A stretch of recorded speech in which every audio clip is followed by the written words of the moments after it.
Domitéo.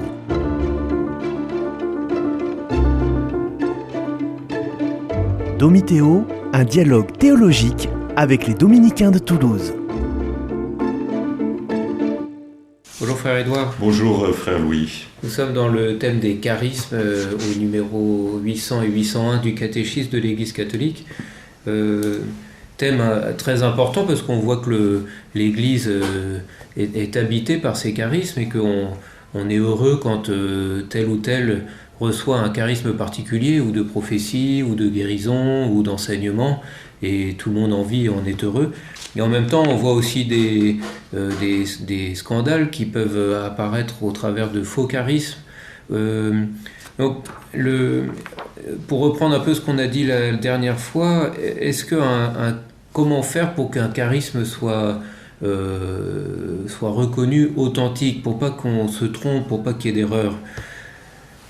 Alors, le premier point, c'est bien sûr cette vérification dont parle d'une manière tout à fait correcte le texte de la citation de Lumen Gentium numéro 12. Donc, c'est au pasteur de l'Église qu'il convient spécialement, non pas d'éteindre l'esprit, mais de tout éprouver pour retenir ce qui est bon. Donc, on imagine une sorte de tamisage. Je fais passer par un tamis qui permet de reconnaître qu'il y a concorde des cœurs, donc qu'il y a charité, que le charisme est exercé avec humilité et que finalement il y a des fruits, parce qu'on juge l'arbre aux fruits. S'il n'y a pas de fruits, je dirais votre charisme c'est magnifique, mais on ne voit pas de fruits. Donc je pense qu'à ce moment-là, il faut demander à la personne de rester humblement, si elle veut rester dans la communauté, sans exercer ce qu'elle pense être un don, mais lui demander de garder sa place. C'est pour cela que nous avons des pasteurs, que nous avons des personnes qui exercent l'autorité au nom de l'Église. Saint Paul demande toujours que tout se passe avec ordre, parce qu'on pourrait très vite être tenté de chacun de vouloir avoir un peu plus qu'un autre et finalement de perdre le sens de la communauté. Voilà, il le dit à la finale du chapitre 14.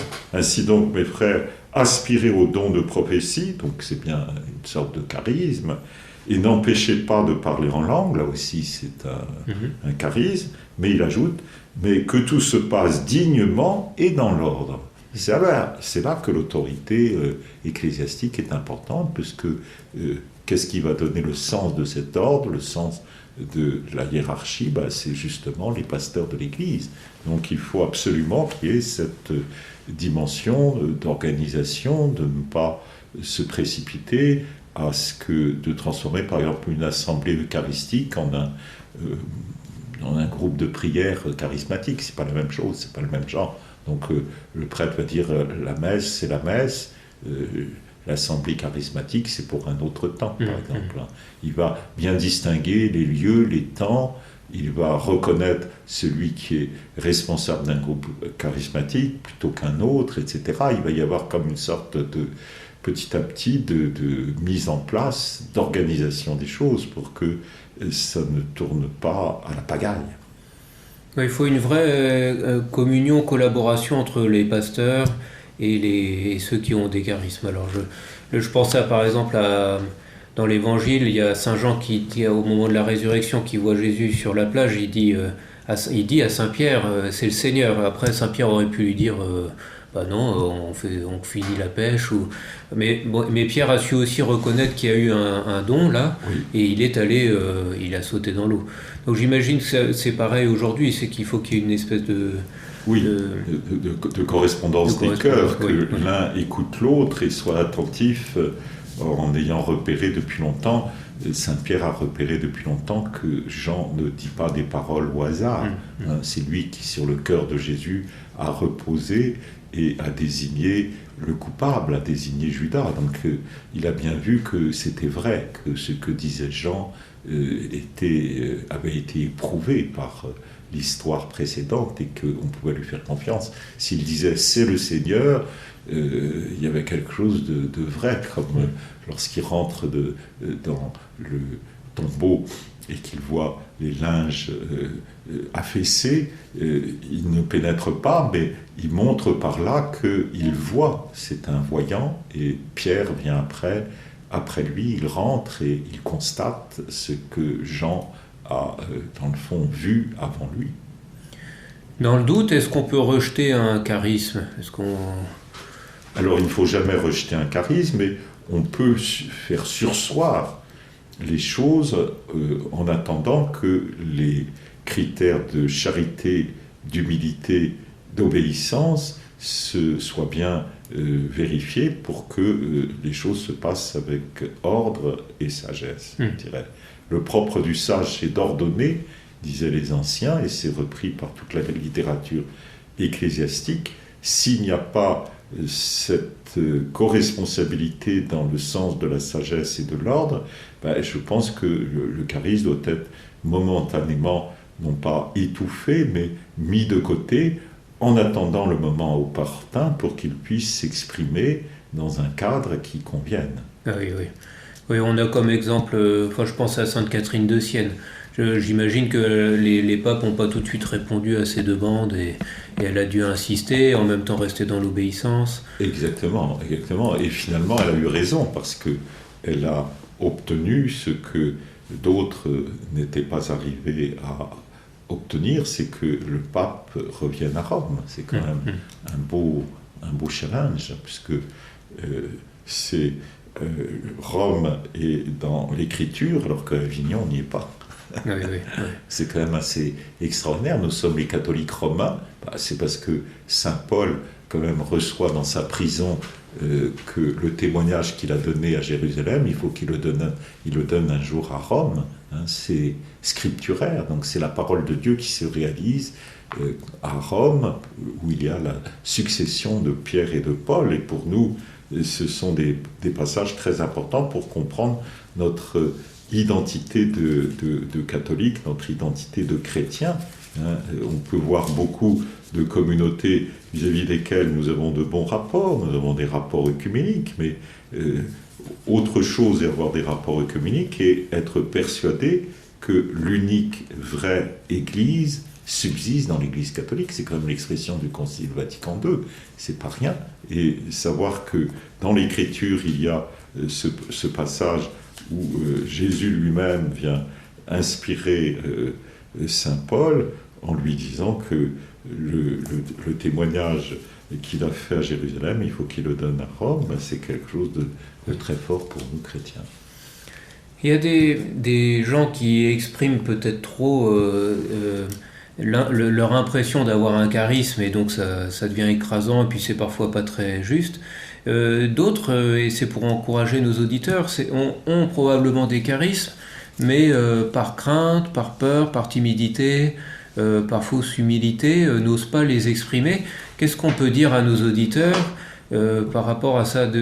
Est-ce qu'il faut qu'ils essaient de voir s'ils ont des charismes et comment peuvent-ils trouver les forces de davantage les exprimer pour le bien de toute l'Église? Alors, c'est vrai que ça va dépendre beaucoup de l'expérience des pasteurs eux-mêmes qui ont plus ou moins d'affinité avec les charismes que les fidèles qui sont autour d'eux ont. Comme je le disais dans une émission précédente, de par leur nature, les charismes sont communicatifs et engendrent une affinité spirituelle particulière entre de nombreuses personnes.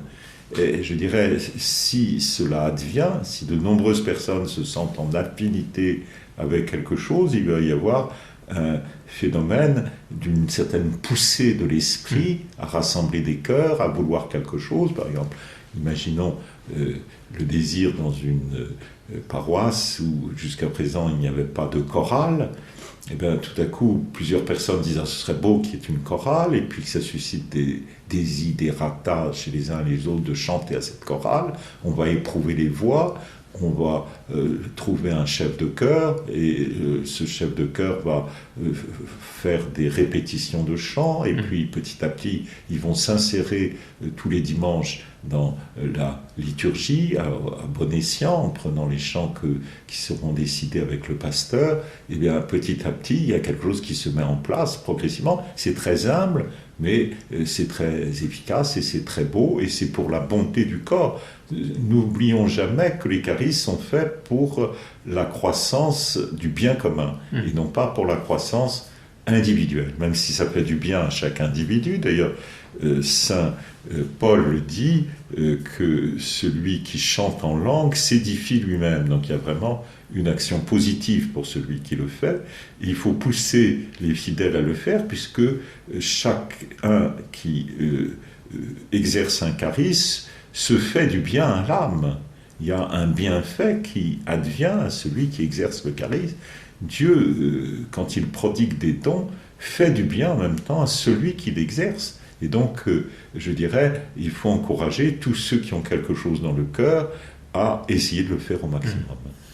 Oui, donc un pasteur, un curé, un supérieur de communauté, avec son conseil, doit essayer de révéler et de réveiller ces charismes qui habitent les membres de sa communauté. Exactement, et ne pas décourager, ne rien éteindre, comme dit le texte de Lumen Gentium, pour éviter que petit à petit le corps s'assèche et finalement ne soit plus représenté que par la colonne vertébrale qui est la hiérarchie. C'est un peu, dans des périodes de tristesse un peu de l'Église, on ne voit plus que la hiérarchie. Quand les personnes pensent à l'Église et ne pensent aussitôt qu'à la hiérarchie, c'est-à-dire qu'ils ont un peu perdu le sens de tous les charismes, de toutes les belles œuvres de Dieu, qu'il y a eu un rétrécissement autour du squelette, au lieu de regarder tous les muscles, tous les chairs, toutes les inspirations qui peuvent passer dans le corps. Oui, ça nous ramène à le thème de ce numéro 3 du catéchisme, où l'Esprit Saint est l'âme du corps. Donc il n'y a pas que le corps, il y a cette âme bien vivante, bien dynamique, qui est pleine de feu. Et oui, il n'y a pas que le squelette, c'est ça. Et donc c'est une grosse erreur à chaque fois qu'on est tenté de ramener les choses seulement au squelette. À bientôt. À bientôt, frère Édouard.